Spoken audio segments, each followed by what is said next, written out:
Hide your eggs in pudding, cause Cissia is here.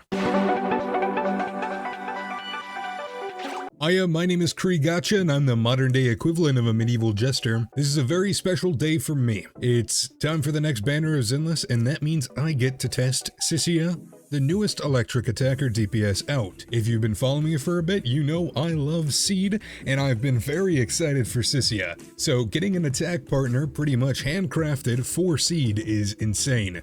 Seriously, it's like Hoyo and Dawei came out of the office, came down the elevator, met me at the ground level, and directly asked me to fill out a survey, because not only is she made for Seed, but she also checks all the boxes of agent design that I love. Gameplay and animations? Check. Hot. Check. Stupid. Check. Hot Gyaru. Check. And most importantly, hot. Check. Did I mention that she's hot? I don't know what happened there. Anyways, like I said, I love Cissia, and I am super excited to be on the CES testing her out. Speaking of the creator experience server, all footage and testing you see is subject to change and should be taken with a little grain of salt. Oh, you're still here? Well, if I got you here anyways, I mean, like, if you're enjoying this video, like, I'd appreciate a like, a comment, subscribe. Maybe you could hype the video. I always wear out their welcome, am I right? Please do that. Cissia is a snake theyre who's a part of a new branch of Neps. I saw some complaints saying that she looks nothing like her Neps counterparts. It's because she's a part of a different part of it. So, cut her some slack, maybe. I don't know. She really shows her snake inspirations on her sleeve. Not actually on her sleeve, but you know, from like her tail, an actual snake wrapped around her. Chalky, hand over the controller. Please, Chalky, pass the reins. My proxy is kinda HDD-less. I need this, man. I need this. It's even down to her animations. She is very fluid, slithering her all around the screen. Seriously, you'd think that she has no bones in her body with how flexible she is. Enough about how she looks. What does she even do? Well, I'm glad you asked. And if you didn't, why are you even here? Why are you watching this video? Cissia is a sub-DPS first and most importantly. She takes advantage of an almost dot-like mechanic called Bone Corrode or Corrode Bone. One of those two. One instance of Corrode will proc every 5 seconds as long as you have Venom to spend. You can get Venom from entering the battlefield at the beginning of the fight, hitting the 4th hit of your basic attack string, using your EX or ultimate. Once you have 6 stacks, any excess stacks that you get will just trigger an instance of Corrode instead. So once you get 6, spend it. How do you spend it? Well, you can hold your basic attack to consume all of your Venom stacks and trigger a large instance of damage and a quick assist. Seriously, this character has so many quick assists, they put Astria to shame. While spending Venom, you'll make all electric damage from your team ignore 6% of the enemy's defense, scaling all the way up to 25% if you hit her energy regen goals. Did I mention spending Venom will also increase her own crit rate by 6%, stacking up to 3 times? And when she has a stun or electric character on her team, her Venom will give her teammates 40% crit damage and herself 10% crit damage. And this snake sure does love her Venom. Wonder where she stores it all. Anyways, if you have 1 or 2 electric characters in the squad, your Corrode will do 40 to 60% more days. But that's not the end of her buffing. Now this one's truly insane. If you use her ultimate, you'll do damage. No, I'm joking. You'll trigger an Ether Veil. And please, whatever you do, just promise me you'll remain calm. She gives everyone 5 crit damage. Now wait, calm down. Stop, put the riot gear down. I know that's a lot. We'll make it through this together. While her kit screams sub-DPS, rightfully so, as someone who loves to make stupid builds, her ability to self-buff this much makes her kind of an amazing standalone DPS. The only thing she's missing out is the 40% crit damage given to teammates instead of herself, but honestly it kinda helps her overall team damage in the long run, so it's not too bad. I've seen a lot of people say they can't pull Cissia because they don't want Seed. And firstly, how dare you?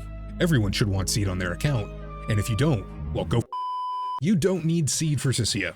From most of the creator experience server, I have been testing her solo damage and hyper carry potential, and I'll say that she is completely fine on her own at a M0W1 6-cost team. Hell, I will take it one step further, just for you. I cleared with a 1-cost team, that is Cissia M0W0 with Brimstone, using A-Rank Ambi and Nicole.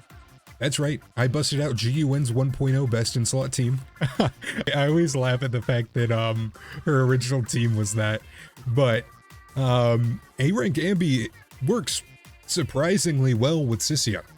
She's electric, so she procs the 60% extra days from Bone Corrode, so you stun pretty decently fast.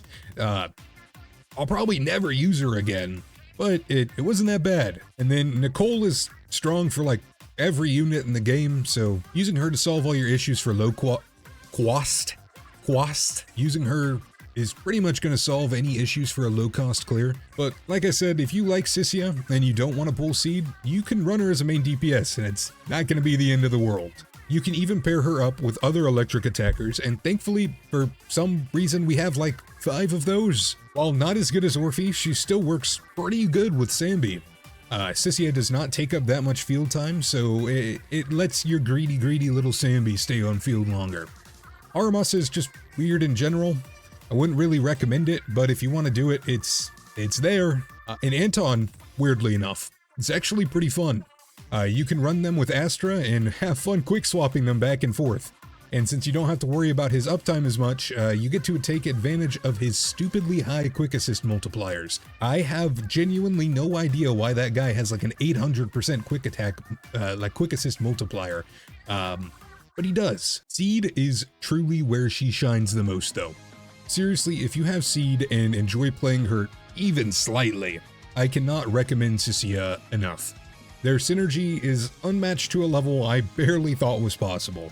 After playing them together, I genuinely cannot go back to Seed without her.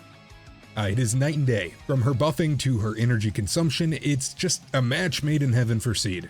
While you can argue that Orphe has been there since her debut patch, there's always been this weird anti-synergy between the two, and Cissia just feels miles above Orphe for Seed in every regard. Enough about that, let's talk about builds for her.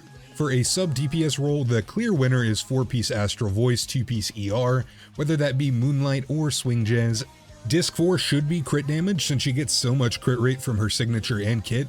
Disc 5 is electric damage bonus, but attack should be fine as well. Just avoid pen ratio Disc 5 since most of her teams already have like a bunch of defense ignore baked into them. Disc 6 should be energy regen since her defense shred scales on it. For her hyper carry teams, 4-piece Dawn's Bloom is going to be very good, but you can get away with running 4-piece Woodpecker, 4-piece Thunder Metal, or Hormone Punk depending on the team. 2-piece should be crit. Disc 6 is the only change for main stats, as I've seen running ER for her Disc 6 and hyper carry teams has her perform well under what attack Disc 6 can put out. W engines get a bit weird. Cissia's signature Serpentine Seeker comes with a whopping 60% energy regen advanced stat and the effect Bioengineered Venom. Her crit rate is increased by 25%, and whenever she consumes at least 20 energy, she will ignore 28% of the target's defense for 3 seconds, up to a maximum of 30 seconds. And since her EX can be held to consume more energy, it's not hard to keep the uptime of this buff running. Her signature is obviously top dog, but if you're running her as a sub DPS, you can actually get away with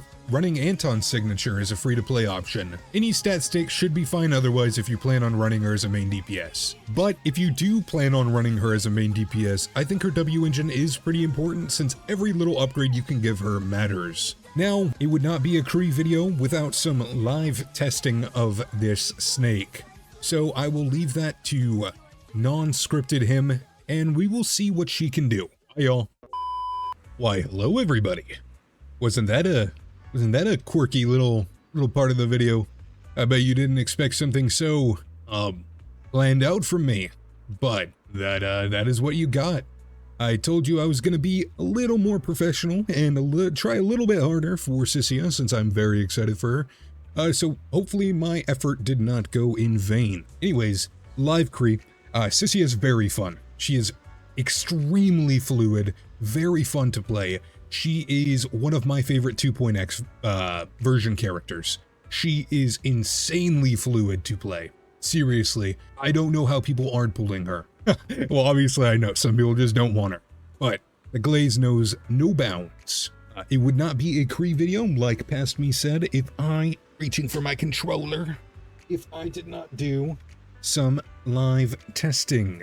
Live testing, if you're new to the channel, is just me yapping about the character while I play them. Can I not find Astriel? There you are. So this is the routing that we're going to do for the team. We just want Astriel to go into seed instead of Cissia. Just because, you know, we want our seed to be the main DPS. For this first run, we're just going to be running against UCC, and we're going to be doing a Cissia sub DPS run. I always love when UCC rotates back in because I just feel so bad for the guy. Something that you'll notice very fast on this team is Cissia charges the shit out of seed. You will see a lot of punches, over and over. She also gives a ridiculous amount of days on this team as well. She's practically a stunner for all intents and purposes. Something else you will notice is I am actually running manual chain attacks. That's right, I have been learning manual chain attacks specifically for this video and specifically for seed, might I add. And it has been going as well as you'd think. But I've been enjoying it. I've been learning it, I think, pretty decently well. And as you can tell, this boss just gets eaten alive by this. This is a run in the hands of a guy that I'd like to say is pretty goddamn casual. Ouch! I'm choking a little bit here, I'm not gonna lie. But it's fine. Her Daze application is honestly just otherworldly. It's so good. And then we're gonna trigger Astriel here. We're gonna cancel that.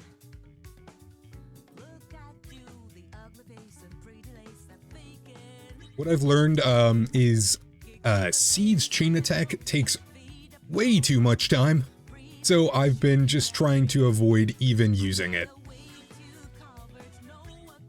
That rotation was honestly really mediocrely bad, so I do not expect the score to be worth writing home about this run around, but this is mainly just kinda just giving you a live example of what this character is really capable of doing for Seed specifically, and it is a lot.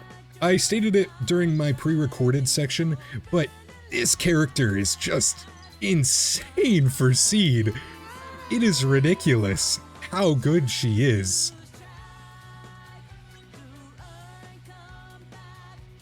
She is so fluid and so fun to play that it feels disgusting.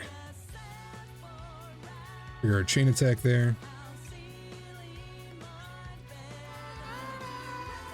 I'm a little bit washed when it comes to manual chains, seeing how I have exactly like 1 week of practice on it, but it has been night and day. So I can see why my favorite thing to do is whenever I use a Seed ultimate, is I just put down the controller. It's so unfortunately long. But it has been night and day swapping from auto chain attack to manual chain attack. And I'm going to continue learning it, especially now on the live servers, and just see where that takes me.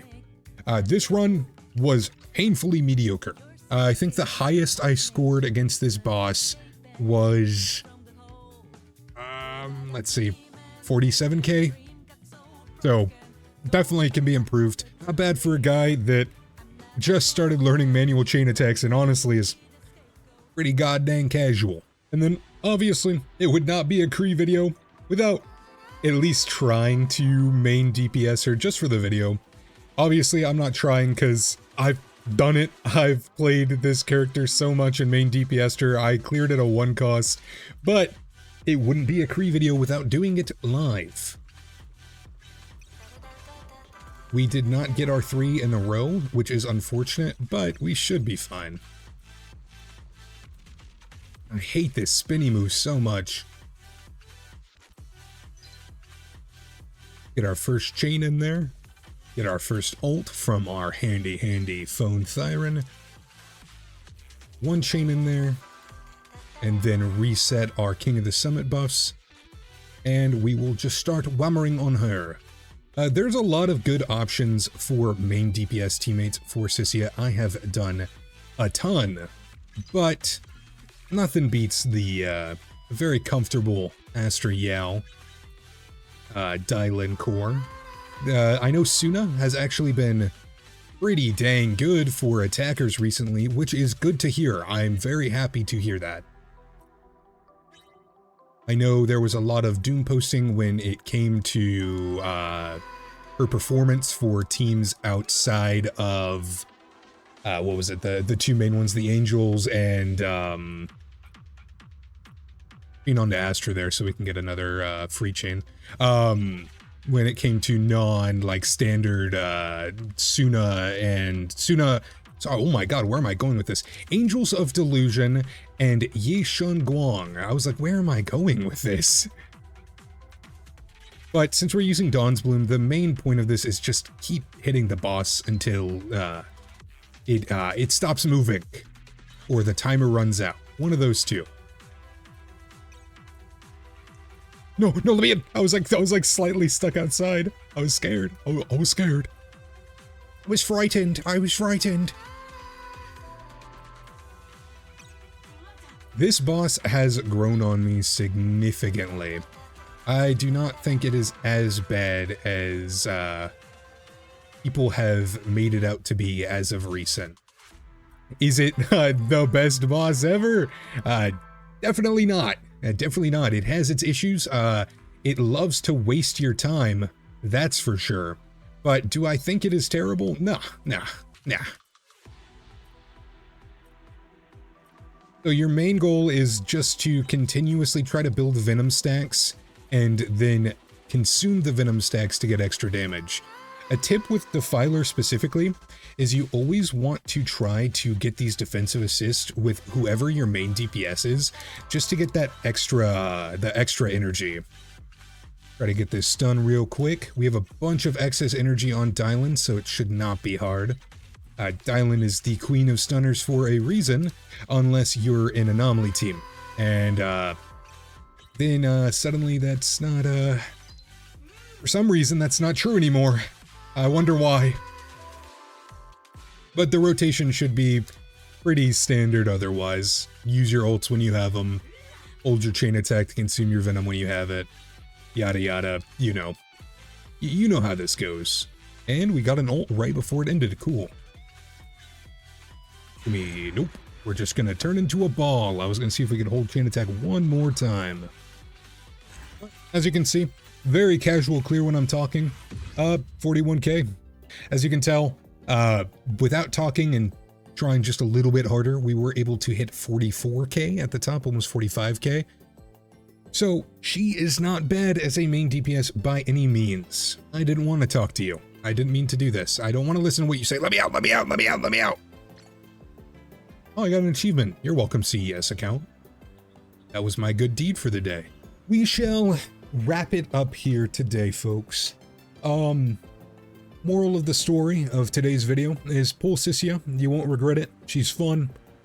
She's very easy to play. I cannot recommend her enough. Unless maybe you're saving for 3.0. Or the Angels of Delusion took everything and you don't have any pulls anymore. Or you want Promia. Or you don't like Cissia. There's a lot of reasons stacking up now that I'm sitting here and thinking about it.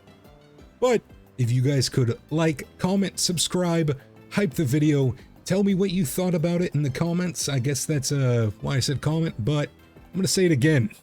I would appreciate it. I hope you guys have a great day, a great night, a great evening, whatever it is. I just hope it's a great one. Bye.